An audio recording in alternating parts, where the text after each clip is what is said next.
네, 계속해서 이어가도록 하겠습니다. 그래서 이제 MRI 모델, Mental Research Eye Institute, 그죠? 인스티튜트. 그래서 이게 참 우리가 사람과의 대화에 있어서, 그죠?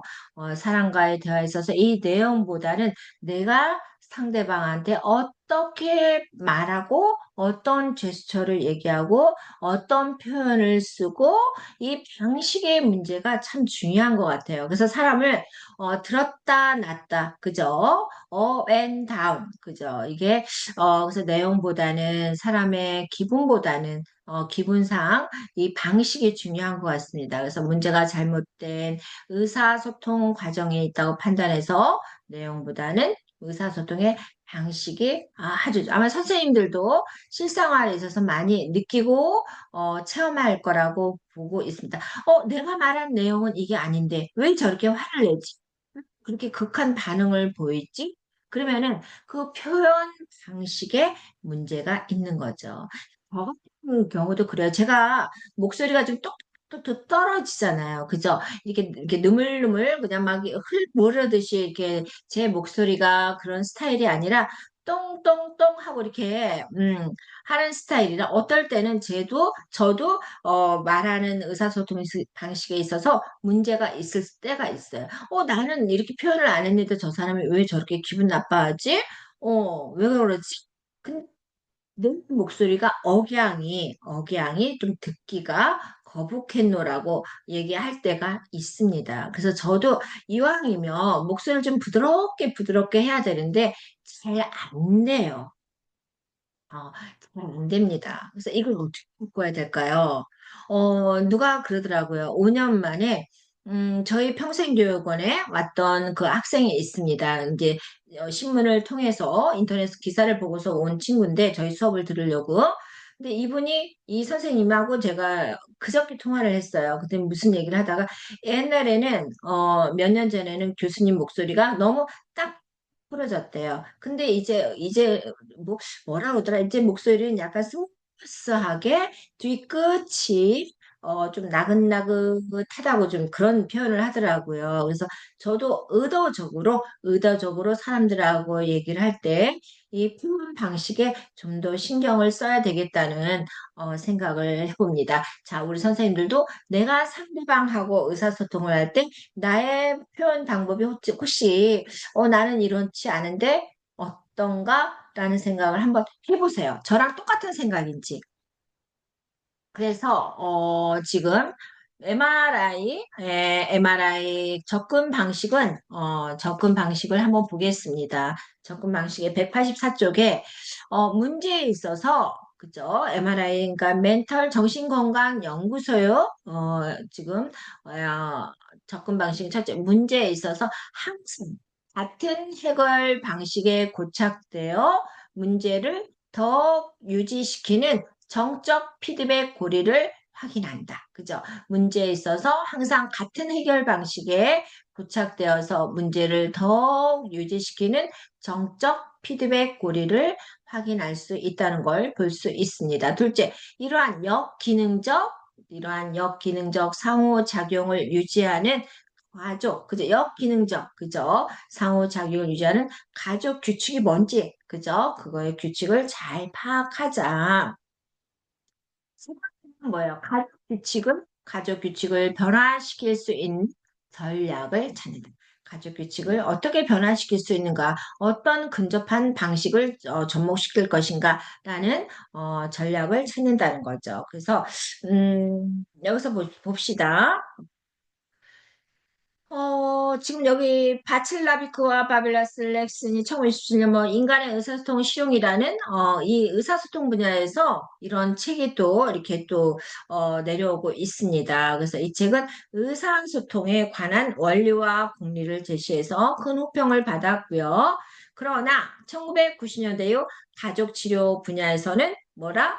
전략적 모델보다는 그저 가족치료 분야에 있어서 전략적 모델보다는 협동적인 치료가 우선이 된다. 따라서 행동적인 모델보다는 게 협동적인 뭐 치료가 우선이 되고 행동적인 모델보다는 인지적 변화에 주목하는 추세가 지속되었다. 따라서 이러한 흐름에 따라 MRI 모델은 어떻다? 포스트 모더니즘의 치료적 방법을 통합하여 계속해서 발전하고 있다. 그래서 MRI가 반항적인 청소년과 성인의 문제의 전략적 접근을 훈련하는 데 집중. MRI는 뭐다? MRI 모델은 반항적인 청소년, 그다음에 성인의 문제에 이런 전략적 접근을 잘 접목을 시킨다는 걸 볼 수가 있습니다. 반항적인 청소년, 성인의 문제 해결. 그래서 전략 구조주의 모델에서 이도 대학원 박사과정 들다 보면 이 헤일리라는 학자의 이름도 참 잘 나와요. 헤일리. 그래서 헤일리. 갔다가 파주로 생각하시는 거 아니죠? 예, 헤일이 거기는 완전 이제 주말이면 찾을 데가 없습니다. 헤일리 학자는 1967년에 MRI 정신건강연구소를 떠나서 필라델피아에 위치한 아동 지도센터로 이동해서 그죠? 미누친은 경험적 접근 치료였습니다. 그래서 미누친의 어, 아니야, 민우진의 경험적이 아니라 구조적 치료였죠?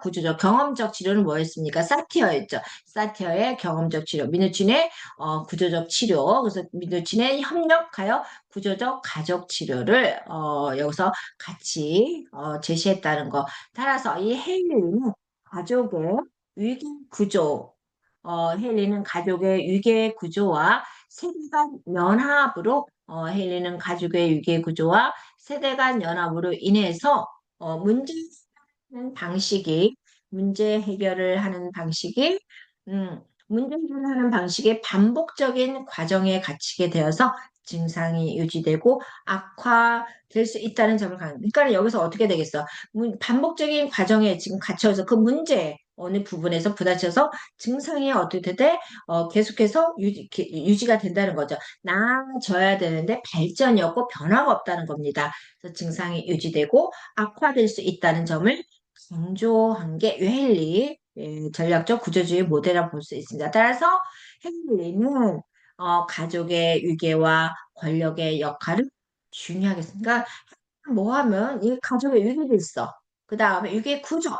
그다음에 권력의 역할을 중요하게 여겼다는 거 전략적 모델에 있어서 구조적인 모델에 있어서 그래서 헤일리는 역설적 개입을 사용해서 가족 구성원이 자발적으로 증상을 포기하도록 유도하는 어떤 증상이 유지되고 악화되는 점을 강조했는데 이 증상이 계속해서 갇혀 있으니까 더 이상 나아지지 않으니까 네가 스스로 포기해. 어? 네가 스스로 포기해버려라. 그래서 가족 구성원이 자발적으로 증상을 포기하도록 유도하는 방법을 적용했다는 거죠. 그래서 헤일리의 구조주의 모델을 볼 수가 있습니다. 그래서 우리 보면은 이제 밀란 모델을 보겠습니다. 밀란 모델 185쪽에 있습니다. 밀란 모델은 여기서 1971년에 정신 분석가였던 파라졸리를 포함해서 그죠? 1971년에 정신 분석가였던 파라졸리를 포함하여 보스컬로 그죠? 보스컬로, 체치, 프라타 등 이 네 명은 그죠? 밀란, 보스컬로, 그러니까 파라졸리, 보스컬로, 체친 프라타 등 이 네 명은 이탈리아 밀란에 밀란 가족연구센터를 설립했대요. 이 네 명은. 그래서 밀란 가족연구를 선택해서 밀란 학파를 이루었습니다. 이 네 명은. 그래서 밀란 모델은 뭐냐? 밀란, 가족의 증상을 유지시키는, 유지시키는 게임 규칙에 주목함으로써 그 규칙에 갇힌 가족들에게 역설적인 접근을 시도했다는 거죠. 그래서 역기능적인 인식론적 오류에 빠져 있는, 그죠? 역기능적, 그죠? 그 인식론적 오류에 빠져 있는 그 부정적인 관점이죠. 그죠? 부정적인 체계. 이 인식론적 오류에 빠져 있는 것으로 판단을 했습니다. 따라서 그들의 그릇된 신념 체계에 개입을 하는 거죠. 그래서 인신론적 오류에 빠져 있는 그릇된 신념 체계에 개입함으로써 가족 시스템에, 이런 가족 구성원의 가족 시스템에 새로운 정보를 주입해서 역기능적인 가족 관계 유형을 변화시키려고 노력했습니다. 이 밀란 모델. 무슨 뜻인지 아시겠어요? 그죠? 이 게임 규칙에 주목함으로써 이 역기능적인 가족들이 부정적으로 인식하는 이 인식론적 오류에 빠져 있는 이들에게, 인식론적 오류에 빠져 있는 이들에게 신념 체계에 개입함으로써, 그죠? 그럴 때 신념 체계에 개입함으로써 가족 시스템에 새로운 정보를 주입함으로 역기능적 가족 체계 유형을 어떻게 정보를 준대요. 여기서 이 망상이, 진짜 이 가족, 이 증상을 유지시키는 그들에게 어떻다? 새로운 정보를 주입해서 그 역기능적인 그 가족 관계를 갖다가 새로운 변화의 시스템으로 만들고자 노력한 게 밀란 모델이라고 볼 수가 있습니다. 따라서 MRI 모델과 헤일리의 모델이 에릭슨의 전략적입니다. MRI 모델과 그죠? 헤일리의 모델이 뭐를 여기서는 에릭슨의 전략적이며 역설적인 방법에 영향을 받아 발전되었다면 밀란 모델은 어떻다? 그 개념인의 방법이 더 순수한 체계적 가족 치료를 선호하게 됐다는 거죠. 자, 교과서 한번 계속 보세요. 그래서 이 모델은 주로 여기서 남녀가 함께 참여하는 공동 치료를 실시했대요. 이 지금 밀란 모델은 어떻다? 이 남녀가 함께 치료하고 이 치료팀은 장면을 관찰하면서 진행을 하고요. 상담은 일반적으로 한 달에 한 번씩 이루어지며 세션은 최대 10회로 재니까 이 지금 밀란 모델은 이 남녀가 같이 상담을 받도록 하면서 한 달에 한 번, 세션을 10회라는 걸 어떻게 해서 그러면은 10회 이루어지면 10 동안에 이루어진다는 거죠. 그죠? 그래서 상담 회기 간격에서 시간적인 여유를 두는 것은 왜 그렇대요? 내담자 가족의 역설적 처방의 효과를 충분히 체감하고 그에 대한 반응을 충분한 시간 동안 볼 수 있도록 하는 거죠. 그럼 여기서 한번 봅시다. 시간은 비교적 오래 걸릴 수 있고 밀란 모델에서는 밀란 모델은 어떻다? 네 명의 치료자가 한 팀을 이루어서 네 명의 치료자, 그죠? 한 팀을 이루어서 한 회기를 5단계로 구성을 하는 장시간 단기 치료래요. 그러니까는 네 명이 한 팀을 이루어서 어떻다? 한 회기를 다섯 번, 네 팀이 5번을 거쳐서 치료를 한다는 거죠. 그래서 장시간 단기 치료. 그래서 내담자 쪽은 짧은 기간 내에도 어떻다. 네 명이 집중 치료를 하기 때문에 내담자 가족은 짧은 기간 내에도 집중적인 변화를 경험하며 그에 필요한 지원을 받을 수 있다는 거죠. 그래서 후기 모델인 밀란 모델은 2차 사이버네틱스의 핵심이라고 할 수 있고 정보에 더 집중하고 그러면서 가족의 상호작용 유형보다도 다 신념 체계, 가족의 신념 체계 변화에 더욱 주목한다는 거. 그래서 밀란 체계론자들은 역기능적이가 아까 나왔고요. 치료자는 어떻다? 중립한 입장에서 가족 게임의 규칙을 이해하고 또 순환 질문을 활용해서 가족 구성원들이 서로 인식을 살펴보고 자신의 인식을 살펴보고 새로운 신념 체계를 우리가 수용할 수 있는 걸 도와주는 게 지금 여기서 밀란 모델이라고 할 수가 있습니다. 봅시다. 주요 전략적 모델은 MRI의 상호작용 모델이 있었죠. 정신건강연구소의 상호작용 모델, 헤일리의 전략적 구조주의 모델, 밀란의 체계적인 모델. 그러면 일차적 관심은 뭐예요? 의사소통 유형이죠. 어떻게? 의사소통의 방식, 의사소통의 내용에 있어서 방식을 더 중요시하는 거. 그 다음에 헤일리는 연계 과정의 구조적 의계. 그죠? 역기능적 가족 게임을 어떻게 되겠어요? 변화 모색시키기 위한 거. 관심 행동과 지속성, 단기적 상호작용. 이건 수개월에서 수년간 지속된 만성적 구조적인 문제. 이 문제의 원인을 파악하는 것, 증상. 그래서 장기적인 연속 행동, 연구, 치료단은 2인 또는 3인, 그 다음에 가족 또는 관계망 전체, 밀란 3인 또는 4인. 주요 개념은 의사소통, 가족 항상성, 이중구속, 피드백 고리, 가족 규칙. 그 다음에 헬리는 권력, 통제, 역설적 지시, 위계. 그 다음에 밀란의 체계적 모델은 뭐냐? 가족 게임, 가설 설정, 순환 질문, 중립성. 이런 근거는 지금 MRI 정신건강 연구소 상호작용 모델이나 헤일리의 전략적 구조주의 모델은 뭐다? 의사소통 이론. 그죠? 그 다음에 밀라는 일반 체계 이론. 그 다음 치료자의 역할은 어디다? 지시적이고 역설적이래요. 근데 여기서 밀라는 어디다? 중립적이고 같이 동반자의 입장에서 치료에 임하는 거죠.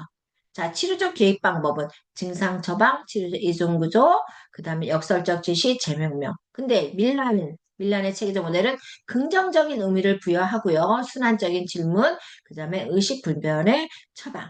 그다음 치료 목표 뭐야? 치료 목표는 증상 제거 및 현재의 행동 변화. 그 다음에 파괴적 가족 게임의 중지, 의미의 변화로 가족 체계를 변화시킨다는 걸 볼 수가 있겠습니다. 자, 주요 개념. 의사소통은 뭐예요? 주요 개념에서 의사소통. MRI에서는 이 의사소통이 중요하다고 그랬습니다. 인간의 모든 행동은 우리의 인간의 모든 행동, 의사소통의 한 방식입니다. 따라서 모든 의사소통은 어떻다? 정보와 관계, 이 두 가지 측면을 포함하고 있다는 거죠. 그 의사소통은 개인의 인식 과정에서 발생하는 작용의 연속이다. 그죠? 이 의사소통 개인의 내가 인식하는, 인지하는 모든 순환적인 과정에 있어서 발생하는 상호작용의 연속작용이다. 그죠? 역기능적 의사소통의 지속 이유는 대화 참여자들이 자기 중심적인 마침표에 집착하기 때문이다. 역기능적 의사소통의 지속 이유는 뭐라고요? 대화 참여자들이 자기 중심적인 어떻게 마침표에 자기 중심적인 그죠? I 포지션.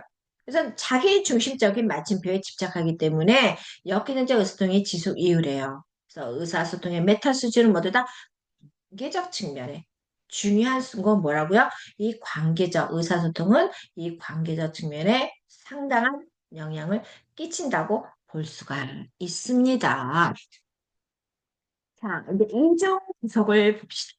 이중 구속을 한번 봅시다. 이중 구속은 교과서 보면 MRI 가족 연구팀에 이중 구속이 MRI 가족 이중 구속 개념이 있었죠.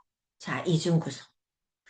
참, 이 단어가 이중 구속이라는 단어는 참 무거운 느낌을 주고 있습니다. 그죠? 이중 구속의 개념은 뭐냐? 이중 구속 개념을 한번 봅시다. 그래서 권위나 권위나 권력을 가진 사람이 권위나 이중구속은 권위나 권력을 가진 사람이 의사 전달할 때 의사소통과 그의 말의 의도가 일치하지 않는 그죠? 의사소통과 그의 말의 의도가 일치하지 않는 어? 지금 의사소통자가 권력이나 지금 권위를 가지고 있어요. 그죠? 근데 이게 의사 전달할 때 의사소통에 있어서 그가 하는 말과 이게 모순되는 거예요. 그죠? 모순된 메시지를 전달하는 어떻다 지금 모순된 메시지를 전달하는 역기능적인 의사소통이다. 이게 기능적인 아니라 좋은 뜻이 아닌 거죠. 역기능적인 나쁜 뜻이죠. 이중 구속은 뭐다? 정확하게 알고 계세요. 이중 구속은 권위, 그죠? 권력. 우리가 드라마에서 보면 참 그죠? 어제 무슨 드라마에서 보니까 자기는 여태까지 갑으로 살았기 때문에 을의 마음을 모른다. 아주 질밟는 그런 모습이 나오더라고요. 그죠? 그래서 권위나 권력을 가진 이가 의사 전달할 때 그 의사소통과 전혀 자기의 그죠? 전달하는 말과 그 말의 의도가 일치하지 않는 모순된 메시지를 전달하는 역기능적인 의사소통 형태를 의미한다. 역기능적인 의사소통이라는 게 뭐다? 그러니까 내가 권위나 권력 가진 사람하고 어떻게 되겠어요? 지금 말, 언어 일치. 그죠? 언행 불일치죠. 언행 일치가 아니라 언행 불일치를 말하는 게 이중 구속이에요. 따라서 이중 구속으로 인해 자녀는 상반된 메시지를 동시에 받아들여야 하고요. 어느 메시지에 반응해야 할지 판단이 어려워서, 그러니까, 아니, 이만 따라야 돼? 아니면 저만을 따라야 돼? 아빠가 지금, 집안의 제일 1순위가 아버지잖아요. 그죠? 아버지는 지금 이렇게 말을 하는데, 엄마도 저렇게 말을 해요.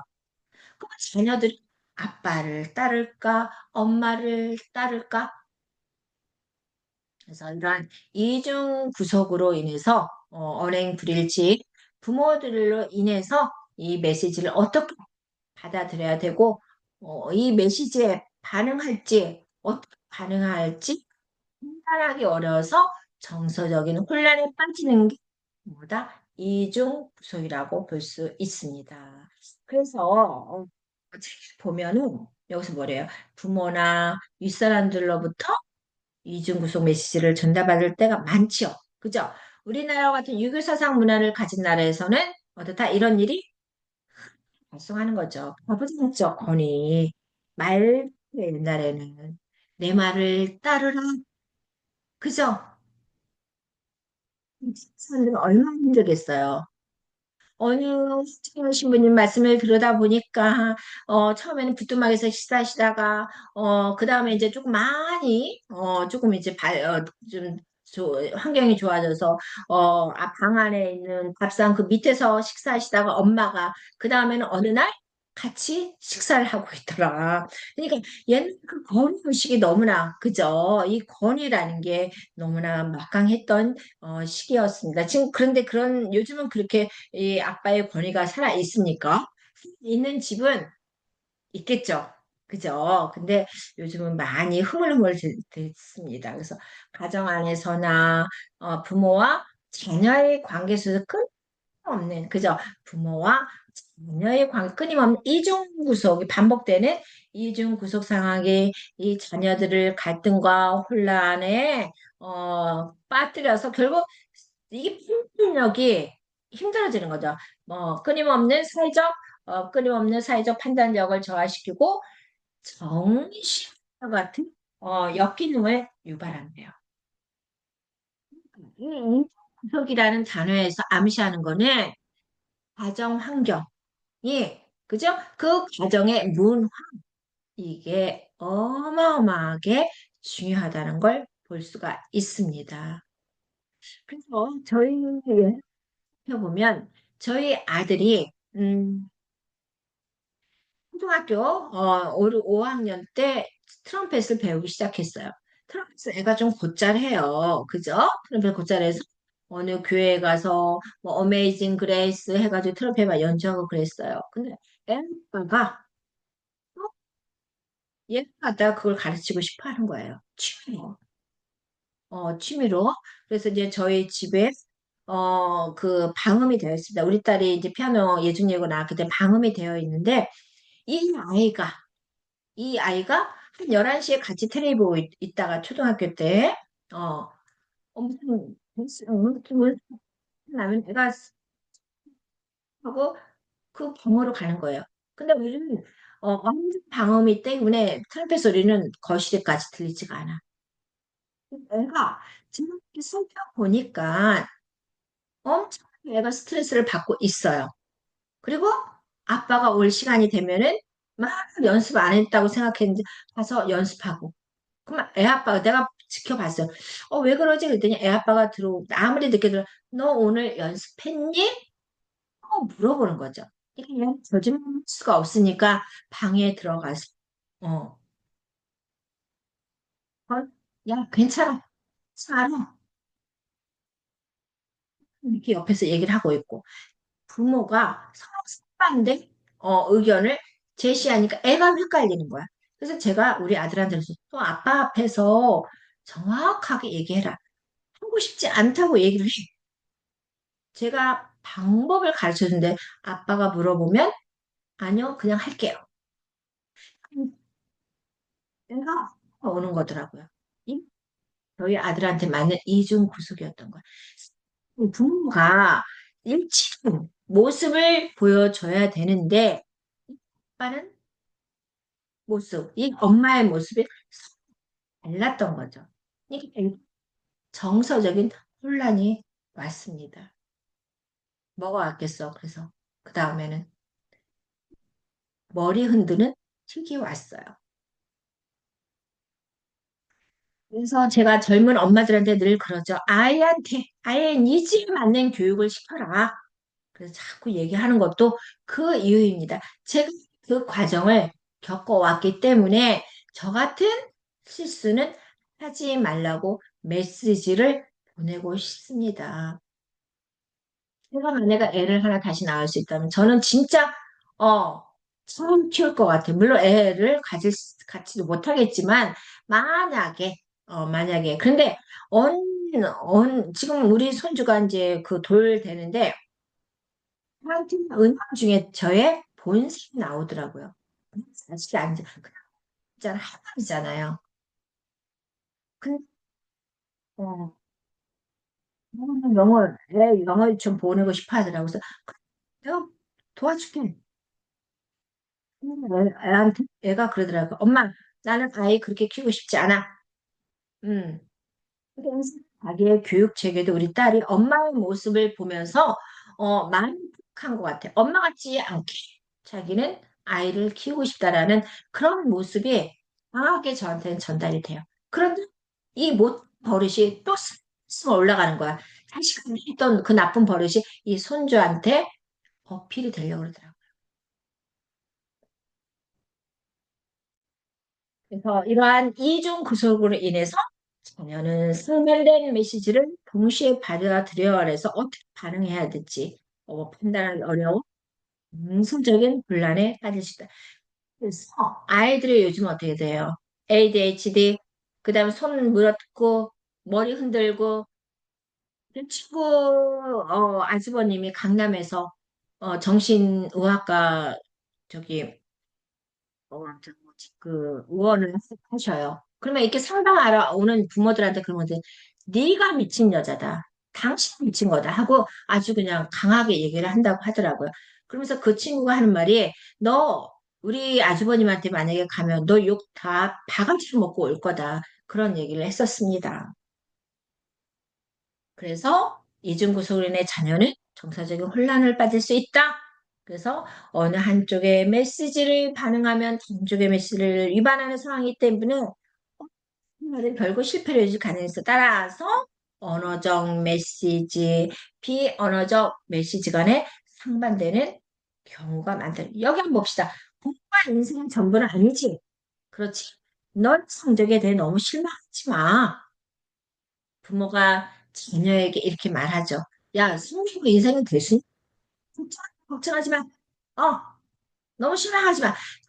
이 내면에는 진짜 좀 더 잘하지 그냥 뭐 죽일 수도 없고 살릴 수도 없고 이게 마음에 막 올라와. 그렇지만 입으로는 야, 성적이 공부가 인생의 전부 아니야. 실증 부모가 자녀에게 말하죠. 막상 자녀의 시험 성적을 보고 나선 어때요? 멀죠. 자녀에게 실망하는 언어적인 메시지, 그죠? 그러니까 야 성적이 인생의 전부 아니야. 너무너무 실망하지. 근데 막상 성적표를 딱 뚜껑을 열어봤네. 거기서 눈 달라지는 거죠. 마음 그렇게 했지만 자녀를 바라보는 이 눈빛, 싸늘한 눈빛, 표정 다 나옵니다. 이게 이중구속이라는 거죠. 제가 그랬습니다. 아마 지금 선생님들도 이 말에 다 음, 동조하실 거라고 봅니다. 그래서 여기 나왔죠. 이제 피드백 고리는 뭐예요? 피드백 고리. 피드백 고리는 가족은 의사소통을 통해 상호작용하고, 그죠? 우리가 서로 말을 함으로써 상호작용하고, 그 다음에 서로의 조절하고, 서로의 행동을 조절하고, 그 다음에 부정적인 피드백, 긍정적인 피드백을 통해서 변화와 평형을 유지하거나 찾아간다. 자, 여기서 가족은 의사소통을 통해 상호작용하고 서로의 행동을 조절하고, 그 다음에 부정적인 피드백, 그 다음에 또 뭐가 있습니까? 긍정적인 피드백을 통해서 어떻게 된다? 변화와 평상심을 유지하거나 찾아간다는 거죠. 따라서 일부 역기능적인 가족들은 어떻게 되겠어요? 역기능적인 가족들은 어떠한 문제를 해결하기 위해서 새로운 접근 방식의 피드백을 시도하지만 일부 역기능적인 가족들은 어떠다? 문제를 해결하기 위해서 새로운 접근 방식의 피드백을 시도하지만 문제가 악화되는 경험을 하고 당황해서 이전에 그러니까 이 문제가 악화되는 또 경험을 함으로써 놀라는 거야 스스로 막 예, 지금 문제에서 새로운 접근 방식의 피드백을 시도했는데, 어머, 문제가 반복되네? 그럼 도망함으로써 이전에 그 행동 방식으로 되돌아가는 거죠. 이게 엮이는 지금. 아, 나는 우리 자녀한테 그러지 말아야지. 그 욕하지 말아야지. 하지만 하고 또 했어요. 근데 이 문제를 이제는 하지 말아자 하고 이제 내가 이제 엄마 좀 욕 좀 하지 마. 그렇게 표현하지 마. 그래서 이게 다양한 피드백을 받았어. 그런데 어떤 문제가 하고 터졌네요. 그죠? 하고 터졌는데 이성적이어야 돼야 되는데 이 감정이 앞서는 거야. 이 감정이 앞서다. 그리고 욕하고 뭐 먹어도 이게 당황하다면 이거 우리가 걸린다고 그러죠. 네. 기능적 감촉들은 문제 해결을 위해 다 새로운 접근 방식의 피드백을 시도하지만 문제가 악화되는, 문제가 악화되는 경험을 하고 당황하여 이전에 의사소통 방식으로 되돌아가는 경향이 있다. 이게 뭐다? 피드백 오리라는 거죠. 따라서 이러한 행동은 189쪽에 있습니다. 이러한 행동은 문제를 더 악화시키고, 그죠? 중에 이 피드백거리는 문제를 악화시키는 거야. 이중 구석도 문제가 있지만 이 피드백거리는 어떻다? 잘 나가다가, 잘 나가다가 이게 역기능적인 가족의 문제들에 있어서 그 상황이 다시 돌아가는 거예요. 그래서 이러한 행동 문제를 더 악화시키고 그리고 결과적으로 비생산적인 순환을 유발할 수 있다는 거죠. 그래서 이 두 피드백 고리는 규칙에 따라 조절되고 잘 제어돼야 된다. 그러니까 제어가 돼야 되는 거예요. 잘. 근데 선생님들, 우리는 사람이에요. 그래요. 사람을 만나서 제가 좀 되게 가열질이에요. 치면은 저라는 사람은 조금 괜찮을 것 같아요.